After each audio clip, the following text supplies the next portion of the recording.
ये गीत एक भजन भी है और एक प्रेम गीत भी, जिसमें मशहूर गायक मन्ना डे ने भावनाओं की तीव्रता का ऐसा चमत्कार किया कि ये गाना बॉलीवुड के सदाबहार नगमों में अलग ही ऊंचाई पर नजर आता है।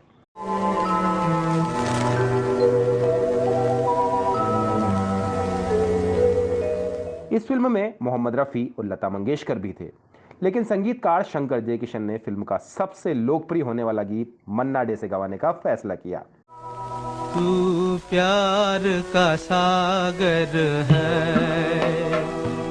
इस गीत को बहुत परफेक्शन के साथ रचा गया था, इसलिए इसे सुनकर मन पर बहुत गहरा असर होता है।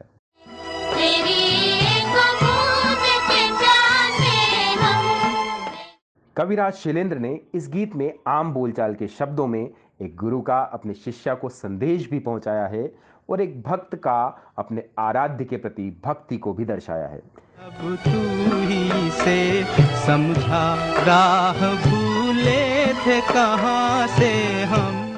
इस गीत में एक बहुत बड़ी खामी थी, लेकिन इस खामी को गाने में इतनी खूबसूरती से कवर कर लिया गया है कि एक बार देखने में इसे कोई पकड़ नहीं पाता। इधर झूम के गाए जिंदगी, उधर है मौत खड़ी।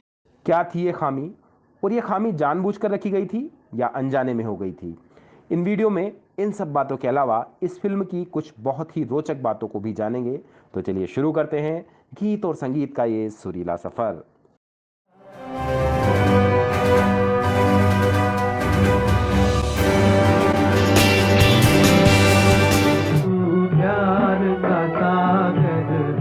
मशहूर गायक मन्ना डे का ये गाना मेरे दिल के बहुत करीब है। तेरी एक बूंद के प्यासे हम। इस गाने को सुनकर ईश्वर की महानता और इंसान की तुच्छता का बहुत शिद्दत से एहसास होने लगता है। जाना है सागर पार, जाना है मन्ना डे की आवाज में जो एक तरह का फक्कड़पन या सादगी है, उसमें शैलेंद्र के बहुत सादे लेकिन असल में बहुत ही गहरे शब्दों का चमत्कार हम सबके सामने आ जाता है। कोई क्या जाने कहाँ है सीमा, उलझन आन पड़ी। ये गाना 1955 में रिलीज हुई फिल्म सीमा का है, जिसमें बलराज साहनी और नूतन सबसे मुख्य भूमिका में थे। तब नूतन का स्टारडम बढ़ रहा था और बलराज साहनी अपनी लाजवाब एक्टिंग के अलग अलग पहलुओं से दर्शकों को मंत्रमुग्ध कर रहे थे।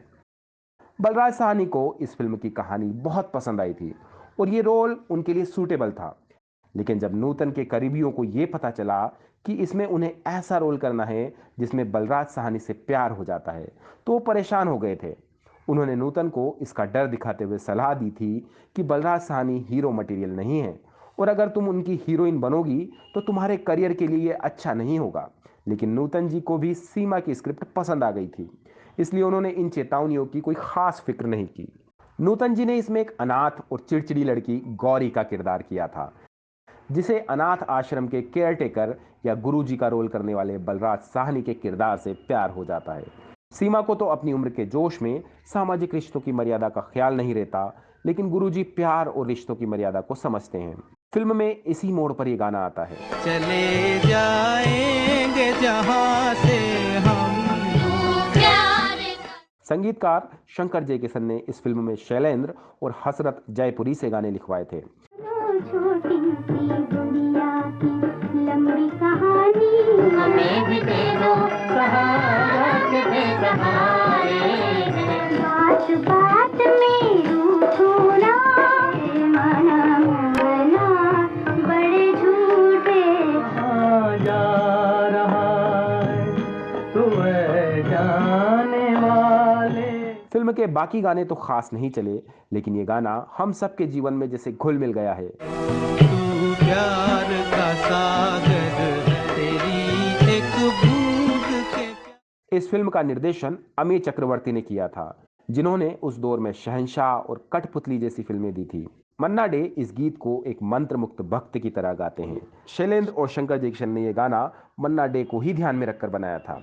उनकी धुन पर मन्ना डे की गहरी गूंजती आवाज एक आध्यात्मिक माहौल बना देती है। अब तू ही से समझा, अब मन्ना डे को फिल्मों में हीरो के लिए गाने के बहुत ज्यादा मौके नहीं मिलते थे और ज्यादातर फिल्मों में संगीतकार उनसे भिखारी, संत बदमाश या किसी दूसरे कैरेक्टर आर्टिस्ट के लिए गाने गवाते थे। लेकिन इन गानों में जो सांस्कृतिक पुट है, वैराग्य है, वीरानी से भरी लोच है और किसी पहुंची हुई आत्मा की आवाज है, उसने इन गानों को अमर कर दिया। जरा कह दे कि आए कौन दिशा से हम। शैलेंद्र ने इस गीत में प्रार्थना और प्रेम गीत दोनों को शामिल करने का अद्भुत करतब दिखाया है। इस गाने में अगर हम नूतन को हटा दें तो ये प्रार्थना है, और अगर नूतन पर ही फोकस रखें तो फिर ये लगता है कि ये गाना सिर्फ और सिर्फ उन्हीं के लिए गाया गया है। संगीतकार शंकर जयकिशन ने इस गाने में संगीत प्रभाव को बढ़ाने के लिए कोरस का भी इस्तेमाल किया और मंदिर जैसा फील कराने के लिए काउबेल जैसी नई चीजों का इस्तेमाल किया। इस गीत में सभी कोमल स्वर लगते हैं।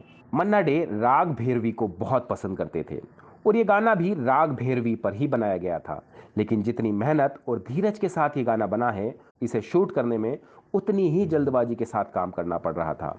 हम देखते हैं आजकल के गानों में एक एक सीन के लिए पूरी स्टार कास्ट देश विदेश की लोकेशन के चक्कर लगाते हैं, लेकिन एक इमरजेंसी के कारण ये पूरा गाना महज एक दिन में एक ही लोकेशन पर शूट करना पड़ा था।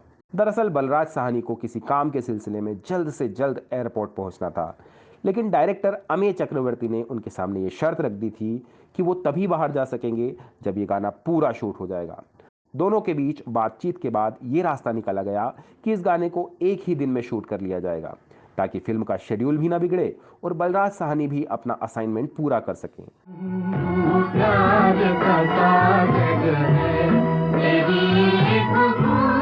जल्दबाजी का आलम यह था कि इस गाने को शूट करने की ज्यादा तैयारी भी नहीं हो पाई थी और पूरे गाने के लिए केवल 3 शॉट्स ही लगाए गए कि बलराज जी ने यह पूरा गाना लगातार एक कुर्सी पर बैठकर सिर्फ एक टेक में ही शूट कर दिया। और इन तीनों शॉट्स को इस परफेक्शन और प्लानिंग से तैयार किया गया था कि किसी तरह के रीटेक की भी जरूरत नहीं पड़ी। आज के दौर को देखकर लगता है कि इतने लाजवाब गीत को इतनी जल्दबाजी में शूट करना एक बड़ी खामी थी, क्योंकि दर्शकों पर आवाज के साथ साथ दृश्यों का भी असर होता है। लेकिन फिर लगता है कि जिस गाने का एक एक शब्द सीधे आत्मा में बस जा रहा हो, उसे अपना संदेश पहुंचाने के लिए किसी दृश्य के सहारे की जरूरत नहीं होती। यह फिल्म हिंदी सिनेमा की यादगार फिल्मों में शामिल होने के साथ साथ व्यावसायिक रूप से भी बहुत सफल रही। सीमा के लिए 1957 में निर्देशक अमेय चक्रवर्ती को बेहतरीन डायरेक्शन के लिए और नूतन को बेस्ट एक्टिंग के लिए फिल्म फेयर पुरस्कार मिला। उम्मीद है दोस्तों आपको ये वीडियो पसंद आया होगा। कृपया कमेंट करके अपनी राय जरूर दें। आपका बहुत बहुत धन्यवाद दोस्तों।